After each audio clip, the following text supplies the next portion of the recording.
In the Field updates on Market Journal are supported by the Nebraska Corn Board.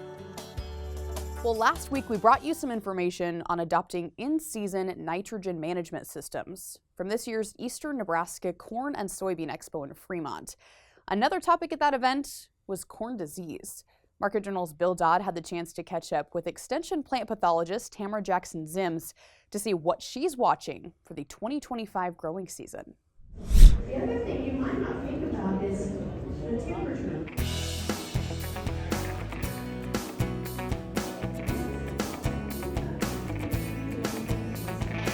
You know, a lot of people had more corn diseases this past year in 2024 than what we've seen in recent years. In recent history, actually, we had an outbreak of southern rust that probably hasn't been rivaled since what we saw way back in 2006.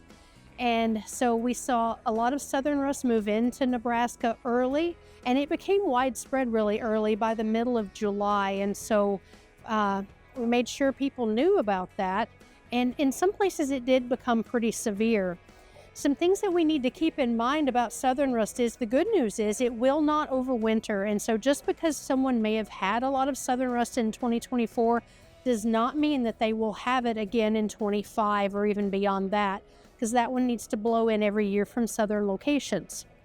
Unfortunately, though, a lot of people also did see more tar spot this year, especially under pivot irrigation, and we're beginning to understand more about that. It's no surprise that the disease is worse under pivot irrigation because that fungus needs moisture, and especially keeping the leaves wetter longer is going to promote more disease. And so we do that when we irrigate.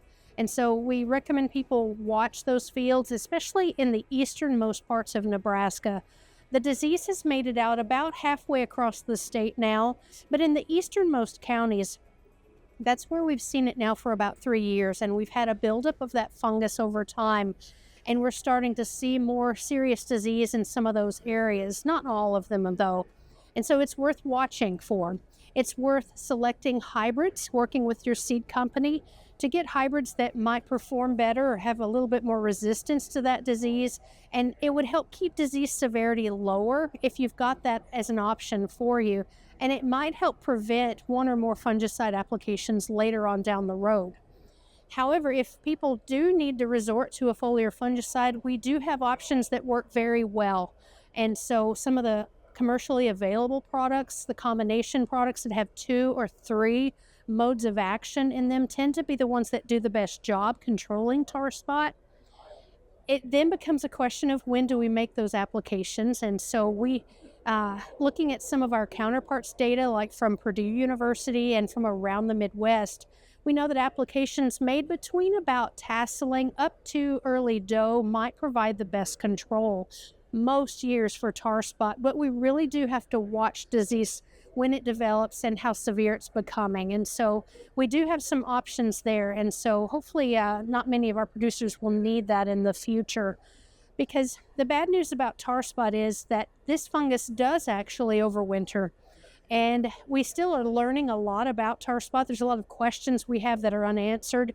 Unfortunately, in other states, they're not seeing benefits for crop rotation and tillage for managing tar spot. And so that's something that we will have to learn more about, but might be some potential bad news. And so if you've had tar spot in your area, it will redevelop when conditions are right, and especially under irrigation. So a few more things that we're also recommending that people watch out for. In 2024, there was another disease reported in several other states to our south, and that disease is corn stunt. And we did have some samples test positive in Nebraska.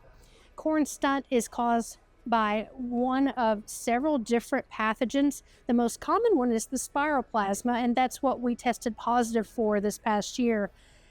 This disease can cause plant leaves to turn red or purple. And so they might be easy to see, but unfortunately there's a lot of things that cause corn plant leaves to turn reddish purple, and it might be confusing for people. And so we will continue to monitor for this disease. The pathogen is vectored by the corn leaf hopper, which was also reported for the first time in Nebraska this year. And also that and the corn stunt spiroplasma in, I think, 10 new states this past year.